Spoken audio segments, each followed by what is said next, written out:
Bonjour. Aujourd'hui, nous allons étudier la structure des acides nucléiques. Comment peut-on définir les acides nucléiques? Tout simplement, ce sont des substances chimiques qui existent non seulement dans le noyau, mais aussi dans le cytoplasme des cellules. On en distingue deux types, l'ADN et l'ARN. L'ADN d'abord. Regardez à gauche. L'ADN est un acide appelé désoxyribonucléique. Il est essentiellement localisé dans le noyau des cellules chez les eucaryotes. Lorsque le noyau est individualisé, c'est-à-dire sous forme de chromosomes. À titre d'exemple, chez l'être humain, il y a 46 chromosomes, donc 46 molécules d'ADN. On retrouve également l'ADN dans certaines organites cellulaires telles que les chloroplastes et les mitochondries. Par contre, chez les prokaryotes, l'ADN baigne directement dans le cytoplasme. Maintenant, nous allons parler de l'ARN. Regardez à droite. L'ARN est un acide également, appelé ribonucléique. Il est essentiellement retrouvé dans le cytoplasme des cellules.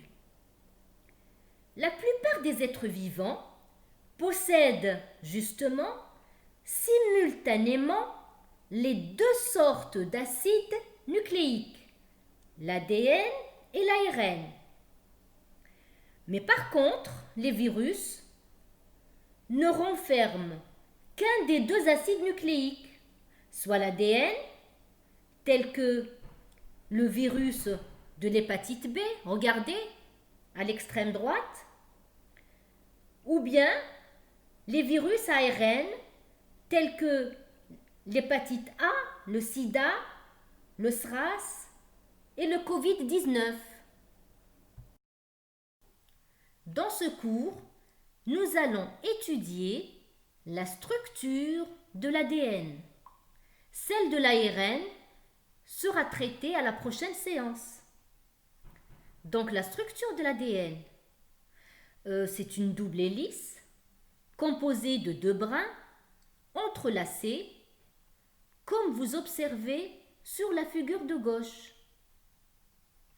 Sachant que la première structure tridimensionnelle de la molécule d'ADN a été proposée en 1953 par James Watson et Francis Crick, comme quoi que l'ADN est composé de deux brins ou bien deux longues chaînes de sous-unités enroulées l'une autour de l'autre pour former une hélice à double brin, comme vous voyez à gauche.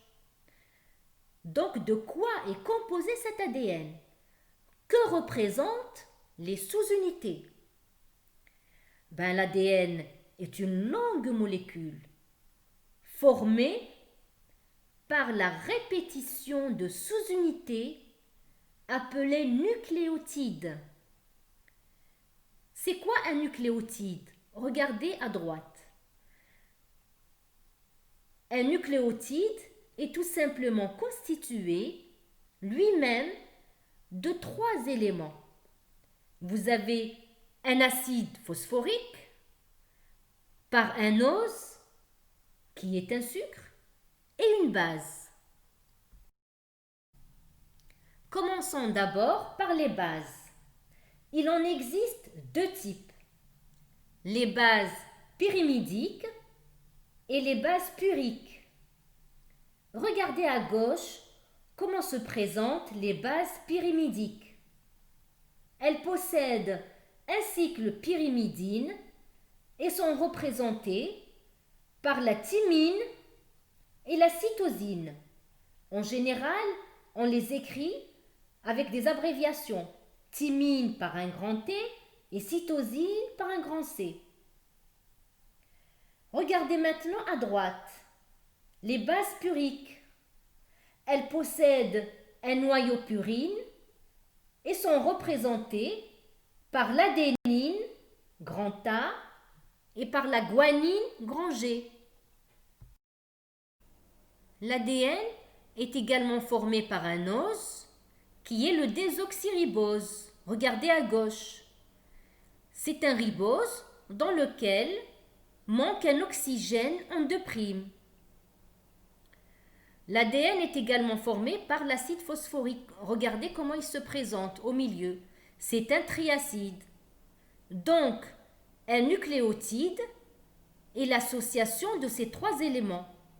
Une base azotée, un os qui est le désoxyribose et l'acide phosphorique. Ce qui nous donne le schéma de droite. Donc, j'ai représenté les bases par des abréviations. Et bien sûr, dans un nucléotide, nous avons une seule base à la fois. Quelles sont les caractéristiques de l'ADN? Eh bien, 3 caractéristiques sont propres à l'ADN et vont le différencier des ARN. Premièrement, regardez à gauche, l'ose. Comme les initiales ADN l'indiquent, l'ose entrant dans la constitution de l'ADN est du désoxyribose et non pas le ribose comme ce sera le cas dans les ARN. Deuxième caractéristique, les bases azotées. Regardez au centre.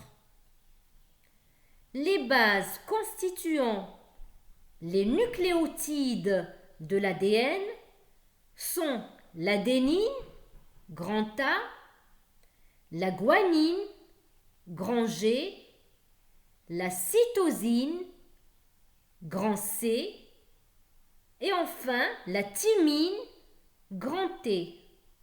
Dans l'ADN, on trouvera de la thymine et non de l'uracile, comme ce sera le cas dans les ARN. La troisième caractéristique de l'ADN, c'est qu'il a 2 chaînes de nucléotides. En effet, une molécule d'ADN est habituellement formée de 2 chaînes, on dit aussi 2 brins, donc de 2 chaînes de nucléotides ou polynucléotides, alors qu'une molécule d'ARN n'en comprend qu'une seule. Bien sûr, exception chez certains virus. Ces 2 chaînes ont elles-mêmes 3 propriétés. Elles sont antiparallèles, complémentaires et hélicoïdales. Avant d'expliquer les 3 propriétés des 2 chaînes polynucléotidiques qu'on a citées auparavant, j'aimerais d'abord vous décrire le schéma que vous avez en face de vous. Regardez. Une chaîne nucléique présente 2 extrémités. Une contenant le groupement phosphaté avec 2 fonctions acides libres. On l'appelle extrémité 5'P. L'autre contenant un OH libre en 3' sur l'ose. On l'appelle extrémité 3'OH. On lira toujours une chaîne d'acides nucléiques dans le sens 5'P vers 3'OH. Et par souci de simplification, On a maintenant pris l'habitude de figurer sur chaque séquence d'ADN les seuls chiffres 5' et 3'. Revenons maintenant aux propriétés des deux chaînes polynucléotidiques. Nous avons dit que les deux chaînes sont antiparallèles. Cela signifie quoi? Cela signifie que les deux brins de nucléotides sont parallèles, comme vous voyez ici, mais dans des directions opposées. Alors, pour un brin, regardez le brin 1. La direction 5' vers 3' se trouve être de haut en bas. Et pour le deuxième brin, regardez le brin 2 opposé, la direction 5' vers 3' sera l'inverse, de bas en haut. Maintenant, les deux chaînes sont complémentaires. Cela veut dire quoi?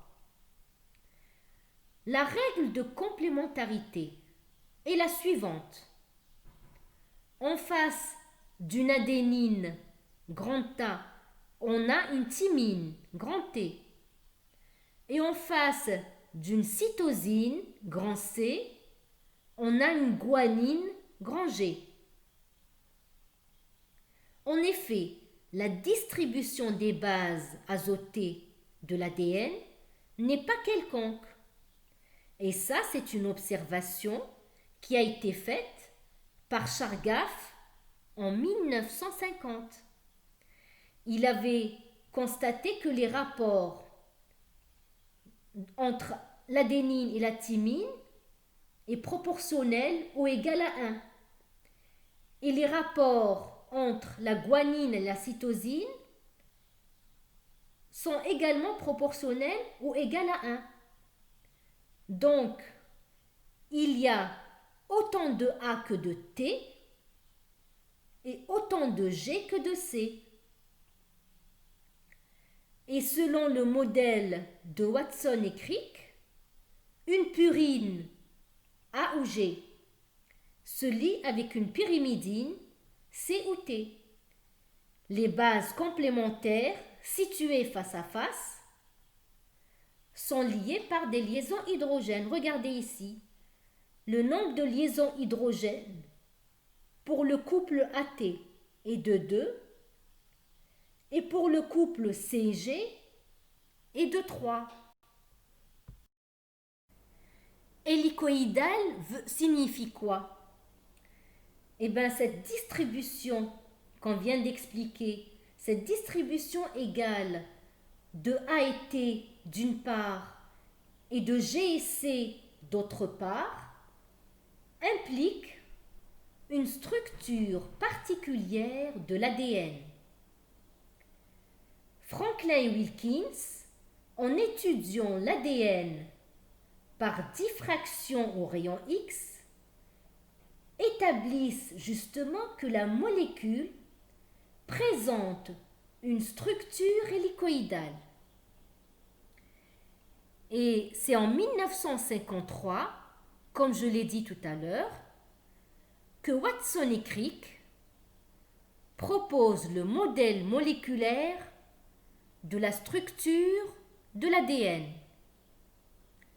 Le modèle trouvé par Watson et Crick est conforme aux données de Franklin et Wilkins et aussi il respecte les règles de Chargaff.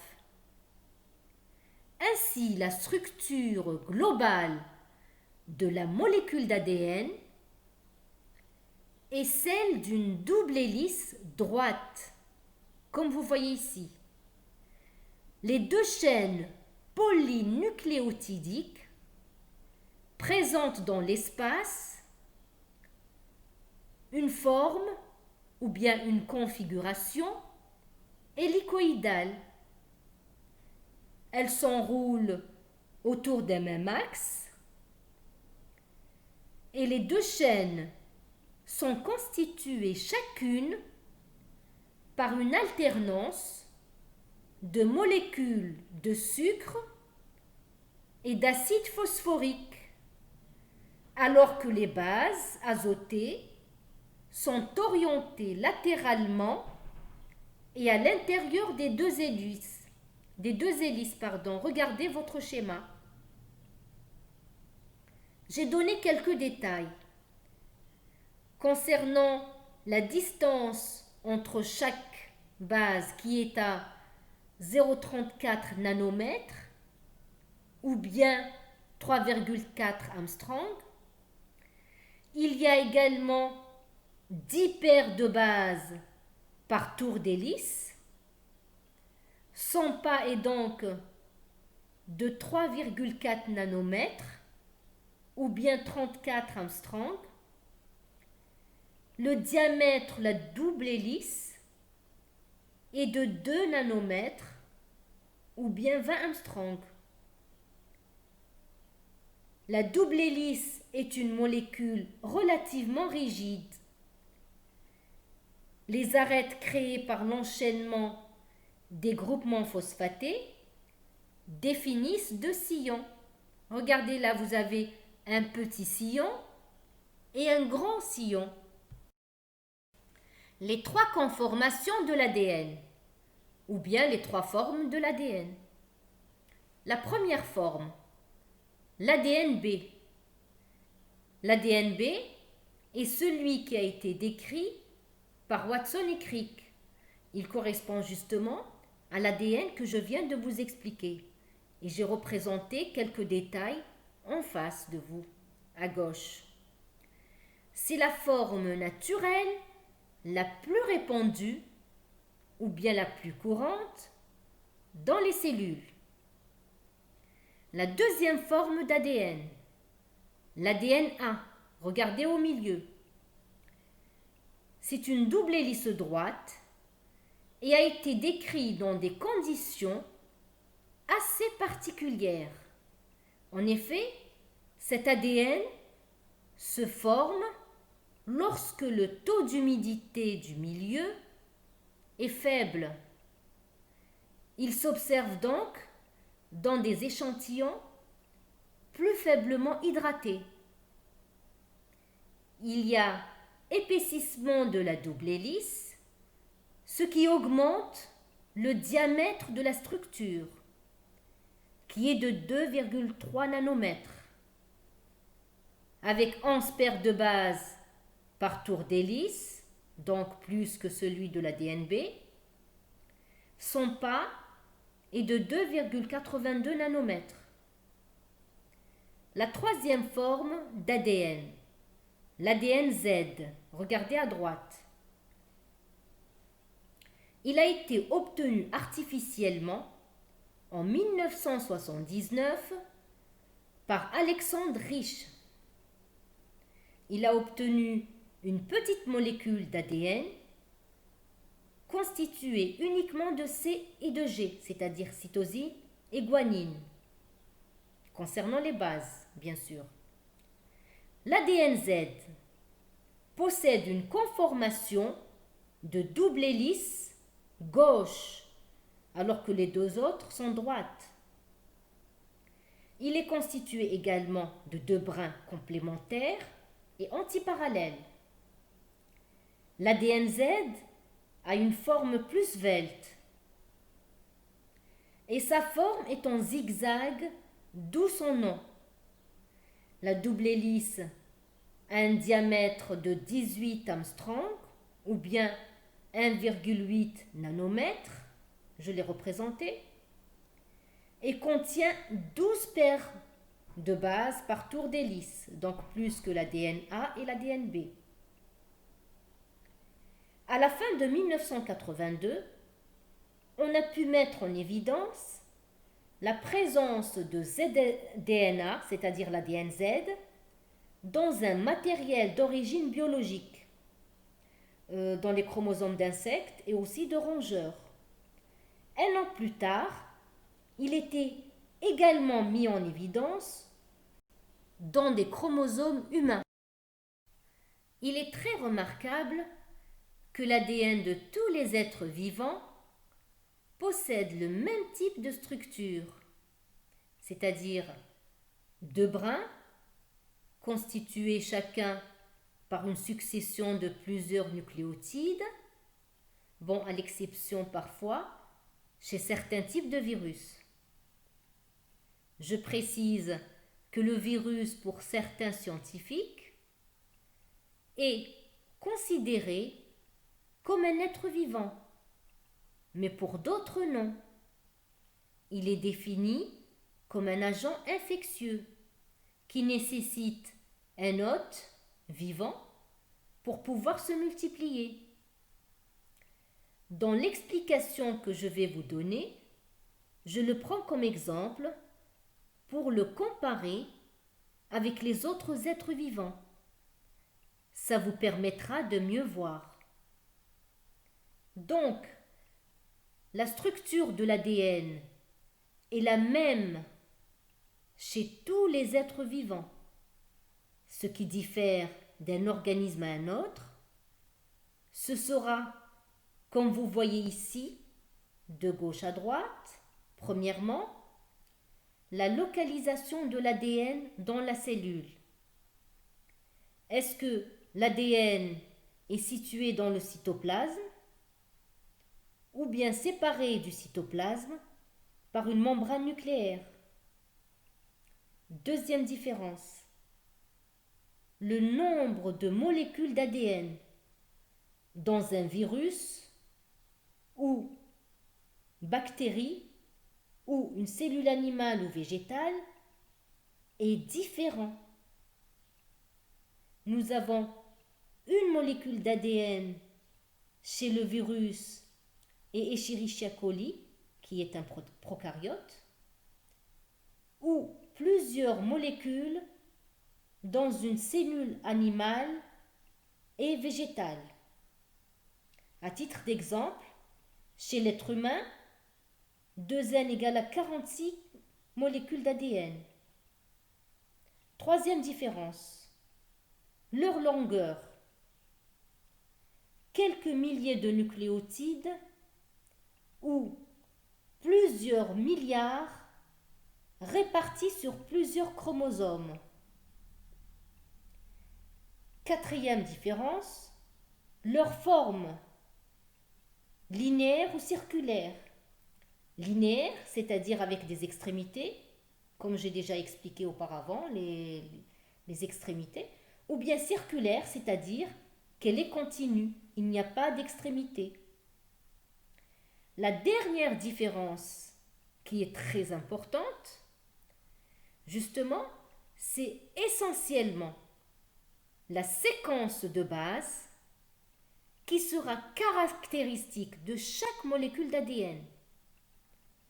Ce sont ces séquences qui vont jouer un rôle biologique capital. Des séquences de base différentes donneront des messages différents. La taille des génomes. Vous savez que le génome est l'ensemble du matériel génétique d'une espèce et donc son ADN. À l'exception de certains virus, dont le génome et de l'ARN. J'aimerais vous donner quelques exemples de la taille des génomes pour que vous ayez une idée globale. Les unités de longueur des acides nucléiques utilisées pour exprimer la taille des génomes sont en nombre de nucléotides ou de bases. On parle de paires de bases. Regardez à gauche, kilobase signifie 10 puissance 3 paires de nucléotides double brin ou 10 puissance 3 nucléotides simple brin. Maintenant, regardez à droite. Mégabase signifie 10 puissance 6 paires de nucléotides double brin ou 10 puissance 6 nucléotides simple brin. Maintenant, j'aimerais vous donner quelques exemples concernant d'abord les virus. Regardez à gauche. Vous savez qu'ils possèdent les acides nucléiques les plus courts. L'ADN des virus est formé de quelques milliers à plusieurs dizaines de milliers de nucléotides. J'ai donné l'exemple du bactériophage MS2, qui est l'un des plus petits virus et a une taille de 4 kilobases. C'est un virus ARN simple brin. Maintenant, passons aux prokaryotes. L'ADN n'est pas situé dans un noyau, mais se trouve dans le cytoplasme, où il constitue l'unique chromosome. Il a une forme circulaire par rapport à la continuité de la chaîne d'ADN, bien sûr, et non à sa forme géométrique. L'ADN des prokaryotes est plus long, approximativement 1000 fois plus que celui des virus. Ainsi, l'ADN de Escherichia coli comporte 4 millions de paires de nucléotides. Maintenant, nous allons parler des eucaryotes. Vous savez que pour les eucaryotes, il y a l'ADN nucléaire et l'ADN cytoplasmique. Généralement, on parle surtout de l'ADN nucléaire. L'ADN cytoplasmique, j'en ai déjà parlé. Il est contenu dans certains organismes cytoplasmiques, tels que les mitochondries et les chloroplastes. L'ADN nucléaire est linéaire et présente des extrémités. Et l'ADN cytoplasmique, comme celui des mitochondries, est circulaire et représente moins d'1% de l'ADN total. Revenons maintenant à l'ADN qui est situé dans le noyau.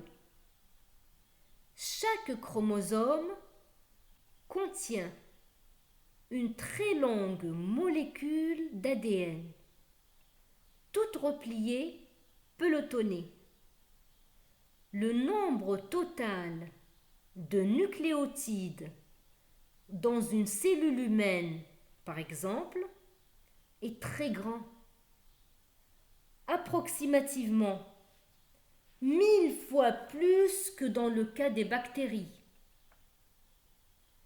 On trouve environ 3 milliards de paires de nucléotides dans les molécules d'ADN, constituant les 46 chromosomes humains.